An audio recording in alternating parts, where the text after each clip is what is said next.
मला वाटतं जळगाव जिल्ह्यामध्ये जे काही भाजपने किंवा शिवसेनेने आंदोलन केलेलं आहे, रुपाली ताई चाकणकर यांना मी चेकाळल्यासारखं बोलल्यात असं बोललो. चेकाळणे या शब्दाचा अर्थ असा आहे, गुगलवर जरा जाऊन पहा. महाराष्ट्रामध्ये राहून जर मराठीचे अर्थ समजत नसतील तर मला वाटते यांच्या बुद्धीची कीव केली पाहिजे. रुपाली ताईंचा उल्लेख मी काल करताना रुपाली ताई असा 13 वेळा उल्लेख केला. म्हणजे अनुल्लेख केला नाही, 13 वेळा उल्लेख केला. आता isakal.com आहे देशातील नंबर 1 ची मराठी न्यूज वेबसाईट. प्रत्येक अपडेटसाठी isakal.com ला नक्की भेट द्या. आणि 2 वेळा सांगितलं की चेकाळल्यासारखं बोलतायत. गुगलवर जा, मराठीचं भाषांतर बघा. चेकाळणे याचा अर्थ आवेशणे, बेफाम होणे, भडकणे, किंवा चेकाळणे या शब्दाचा मराठी अर्थ जर म्हटला तर खवळणे, चिडणे किंवा संतापणे असा होतो. हे जाऊन बघा जरा गुगलवर. मी मराठी लहानपणापासून शिकलेलो आहे, त्यामुळे मराठीविषयी मला ज्ञान आहे. पण अर्ध्या हडकुंडामुळे पिवळे झालेले लोक तिकडून आदेश आला की याचा अर्थबिर्थ न पाहता फक्त नाथाभाऊच्या विरोधात आकसानं आंदोलन करणं किंवा यांना पुढे पंचायत समितीला तिकीट मिळालं पाहिजे, नेत्यांसमोर चमचेगिरी करता आली पाहिजे. आणि आंदोलन कोण करतायत? रावेरला, भुसावळला, जळगावला, आपल्या या ठिकाणी पाहिलं तर ज्यांना लहानपणी मी माझ्या हातून बाटलीनं दूध पाजलं आणि ते माझ्या हातून बाटलीनं दूध पिऊन मोठे झाले, ज्यांना मी मोठं केलं, असे कार्यकर्ते आज या ठिकाणी आंदोलन करताय. मला यांची कीव येते. हे बसले कुणाच्यामुळे? कुणाच्या कृपामुळे, कुणाच्या मदतीमुळे, कुणाच्या आशीर्वादामुळे. कुणी आमदार झाला असेल, कुणी सभापती झाला असेल, कुणी जिल्हा परिषदला गेला असेल, कुणी ग्रामपंचायतला झाला असेल. त्या कालखंडामध्ये नाथाभाऊने पुरेपूर मदत केली. पार्टीच्या मदतीनं हे मोठे झाले असेल, पण नाथाभाऊची मदत मोठी होती. आणि आज माझ्याच हातून बाटलीनं दूध पिणारे हे माझेच चेहरे आज माझ्याविरुद्ध आंदोलन करायला लागलेले, याचं मला दुःख आहे. जरा त्यांनी मागचे दिवस आठवावे.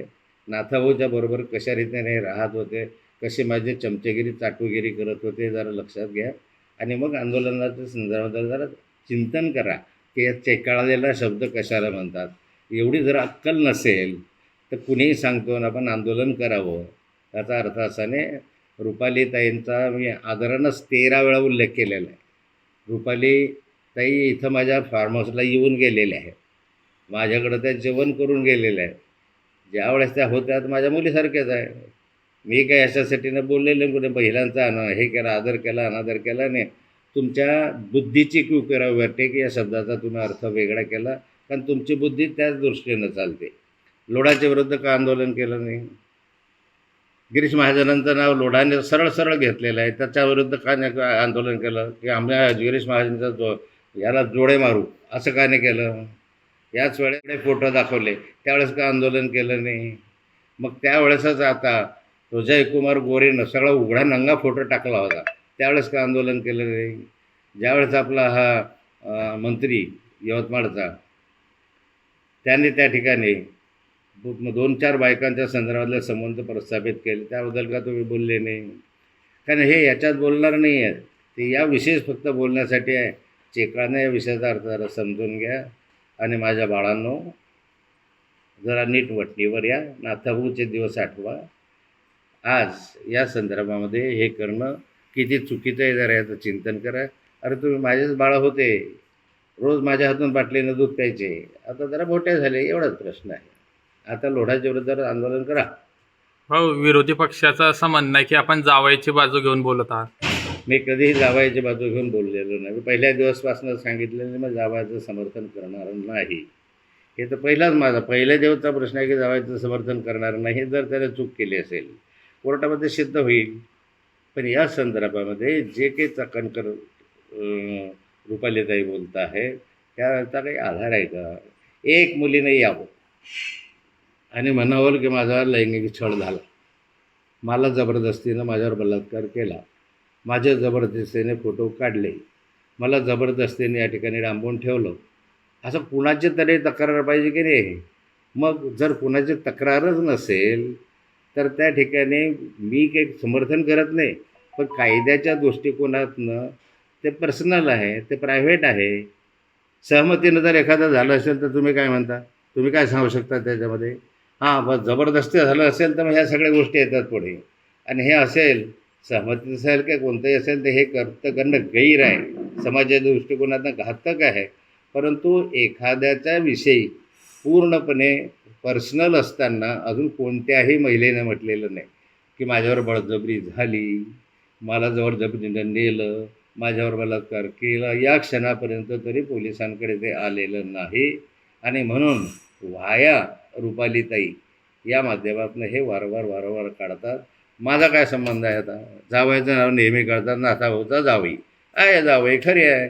पण का मी जावयाला सांगितलं की असं कर, रोहिणीताईने त्याला सांगितलं असं कर, मग उगाच रोहिणीताई किंवा जावई हे काय तुमचे जावई घरात काय करतात?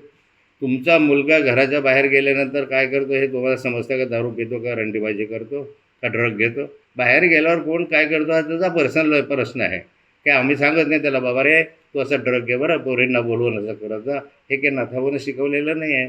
मग उगाच राजकीय कारणासाठी, नाथाभाऊला बदनाम करण्यासाठी आणि या ठिकाणी नाथाभाऊचं या हनी ट्रॅपमधून तो लक्ष विचलित करण्यासाठी चाललं आहे. लोढाविषयी काढा ना प्रेस कॉन्फरन्स, नाशिकच्या याच्याविषयी काढा ना प्रेस कॉन्फरन्स. लोढाच्या अनेक शिडी, गिरीश महाजनच्या अनेक शिडी लोढाकडे आहे असं त्याचं म्हणणं आहे. मग त्याचं म्हणणं आहे तर त्या लोढाला बुट मारा ना, असं म्हणणं आहे तर गिरीश महाजनला जोडे मारा, तो लोढा म्हणतो म्हणून. ते करायची हिंमत आहे का तुमच्यात? फक्त तिकडून आलं ना अर्धा हळकंडान पिळून. मला तर एका भाजपच्या पदाधिकाऱ्यांनी विचारलं राहायच्या, कारण कशासाठी केलं रे आंदोलन? म्हणे भाऊ मला काही माहीत, चांगला पदाधिकारी बरं तो म्हणे मला अजून काही माहीत नाही, भाऊ भरून आदेशाला केलं. अरे काय माणसं आहे तुम्हाला मी मोठं केलं. दुःख वाटतं की या जैरी पिल्लावड जी आहे, या विषारी पिल्लांना मी मोठं केल्याचं मला दुःख वाटतं.